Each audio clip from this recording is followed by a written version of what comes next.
pregnant. Both of my sisters got pregnant when they were 13 fucking years old. My mother got pregnant with my older brother at 14 years old. So she was having sex at like 13, man. And you talk about us like that. Look, in the kingdom, that's gonna happen. So then you put that smear campaign out there that we go around raping little girls and shit. So now it's actually coming out that Dr. York is raping little boys. Now I was in there, African Bambaataa, all right? Now I was in there, and there's people saying that they're lying, but the thing is this, it's coming out, there's people actually saying, yes, he did do this to me. Yes, he did do that to me. So now you got to answer. Now they're going to ask him questions, man. Now they're going to question Polite. And you know what they're going to question Polite on? Did he get touched? Yeah, because he probably did. Yep. If he was that close to York, York put the move on. He was real. He was real. He married one of his daughters, man. He put the move on. Oh, shit. Yep. We don't have no message for you. We don't have no message for you. You're the wrong guy. You're the wrong guy, man. All right? Everybody's people. See, I don't like Arizona. See, other than that, I'll let you stay. I'm not from Arizona. But you got the Arizona shirt on. You got the so we're not dealing with white people from Arizona. Got the same heart. All right, go ahead, read on. Read children. Okay, good Arizona. Without natural affection by the time I get to Arizona. Without natural affection. Arizona rising, baby. Without Arizona iced tea. Yeah, come. Without natural affection, which is nothing but fucking poison. Oh, we used to drink that shit like it was going out of style. Like it was green smoothies, man. It says, without natural affection, truce breakers, false accusers, incontinent, fierce. Oh, can I say something about Arizona? Arizona is a satanic place.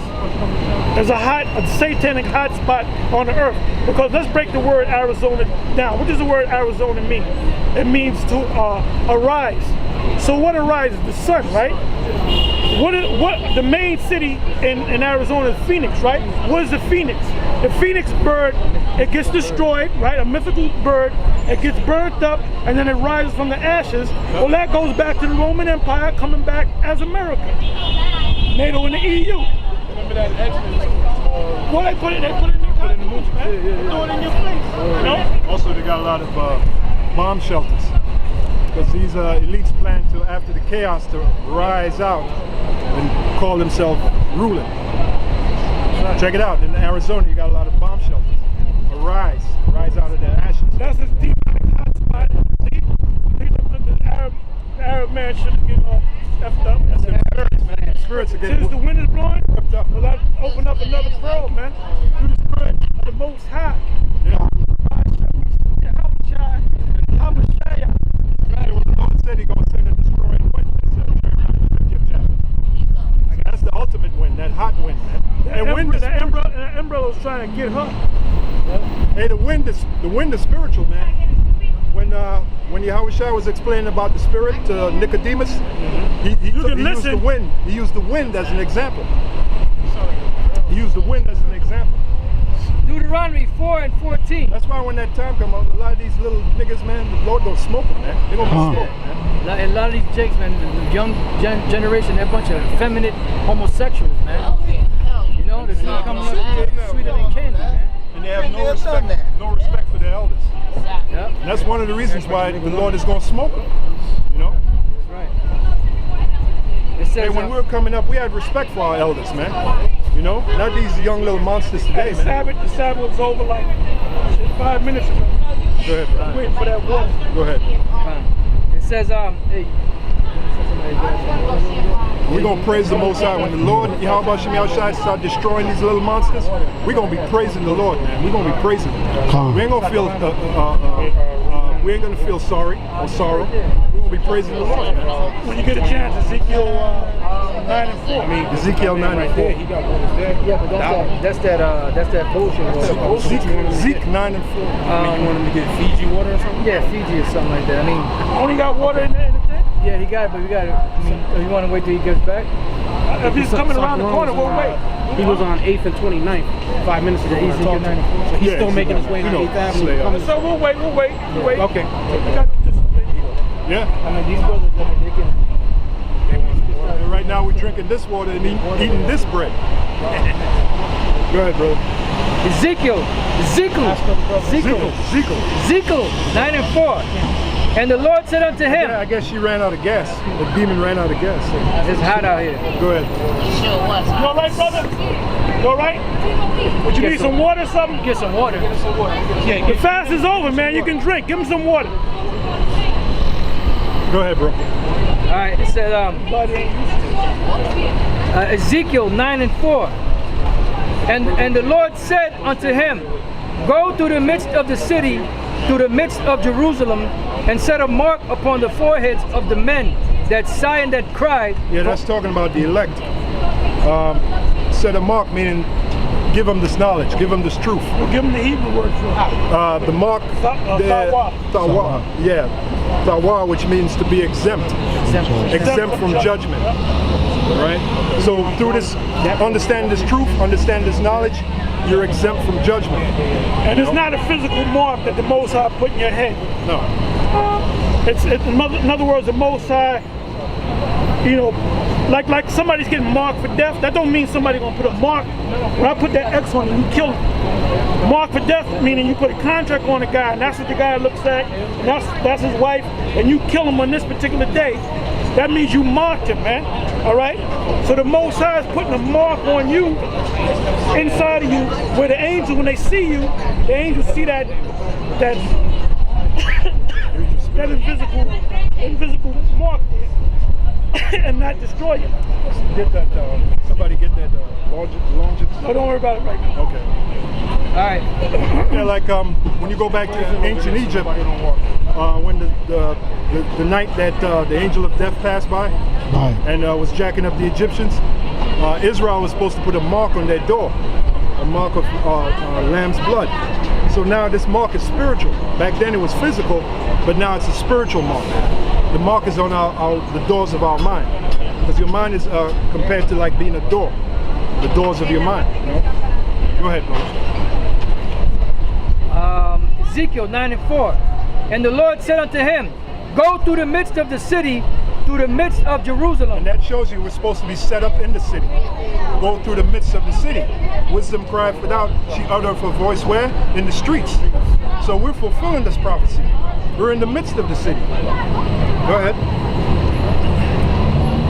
And set a mark upon the foreheads of the men that sigh and that cry. And by us being out here teaching, we're setting that mark, that spiritual mark. And it's only for those that are of the elect. They'll listen, you know. It ain't for everybody. Go ahead, brother. Upon the foreheads of the men that sigh and that cry for all the abominations that be done in the midst thereof. Yeah, you're sick of all the madness that's going on in this society. Sick of the homosexuals, you know, the lesbians. Sick of what the so-called white man's doing in this society, the GMO foods, the fact that the waters are polluted, you know.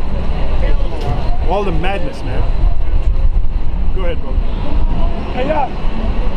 Hey, start sending them brothers out so they can get some water and stuff. Okay, right.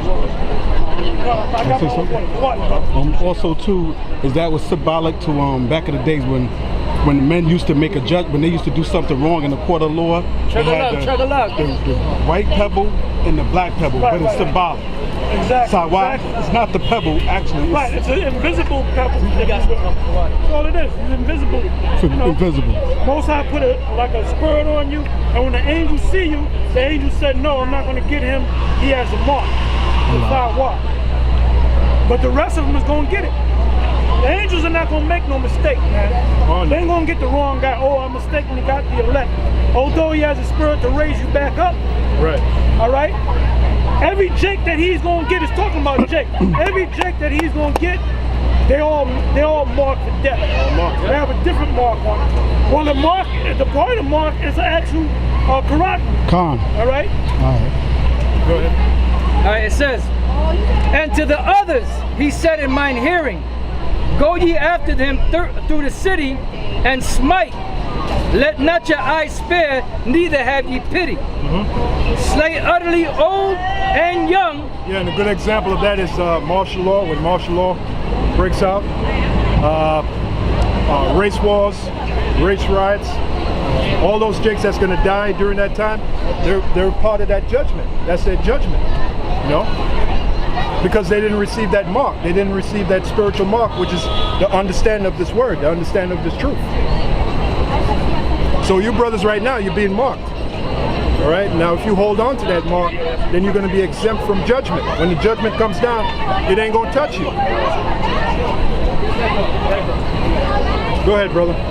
Slay utterly old and young, both maids and little children and women. Slay utterly old and young. Read it again. Slay utterly old and young, both maids and little children and women.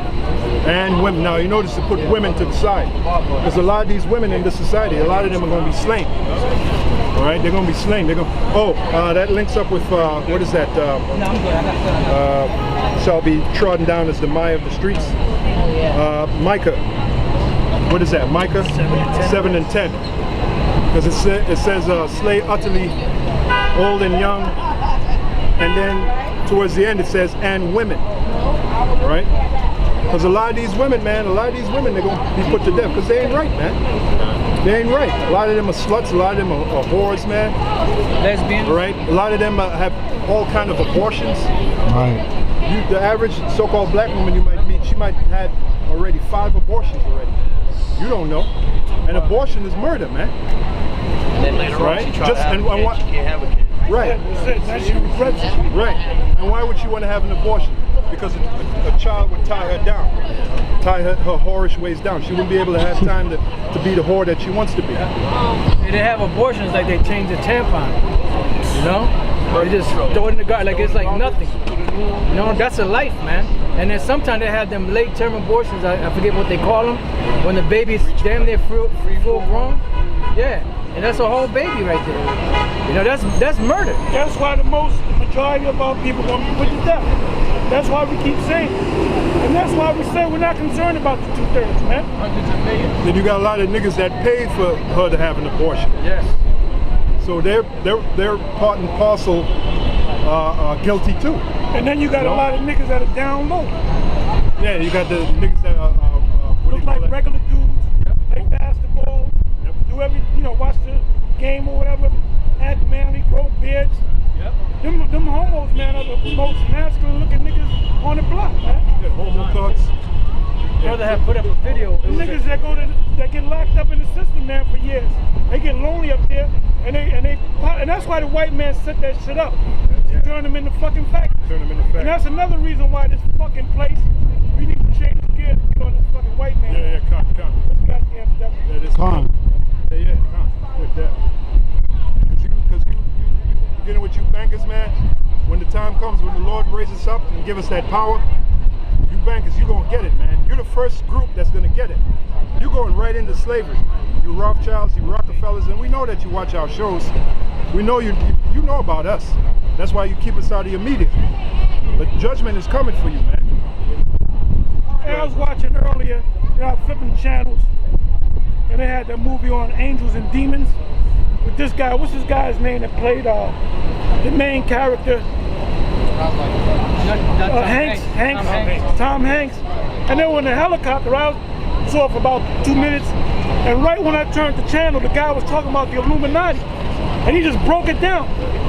He said how the Illuminati, at one time, there were scientists and this and that, but the Roman Catholic Church was against them, so they had to set up a secret society, and they had to go underground. I said, God damn, he just broke the whole thing down. And then in the movie, they broke down the whole Vatican City, man. They said the Vatican City, the army that controls that protects the Vatican City, are a group called the Swiss Guards. And they showed the different chambers that they went into, man. They showed the Sistine Chapel. They were breaking the whole thing down. So now this devil is saying, where you at? So we going to Psalm 64? Yeah. Go to Psalm 64 and then Psalms 10. Yeah, because as the elder apostle was bringing it out, you can't help but bring Psalm 64 out. Because that's the revealing right there, why they're doing what they're doing. Isaiah 47 and 10, that's another good one. But their power comes from the left-hand side. 47 and 10, yeah. Because the power of the Illuminati was what? What was their main power? Secrecy. So now that everybody's learning about him,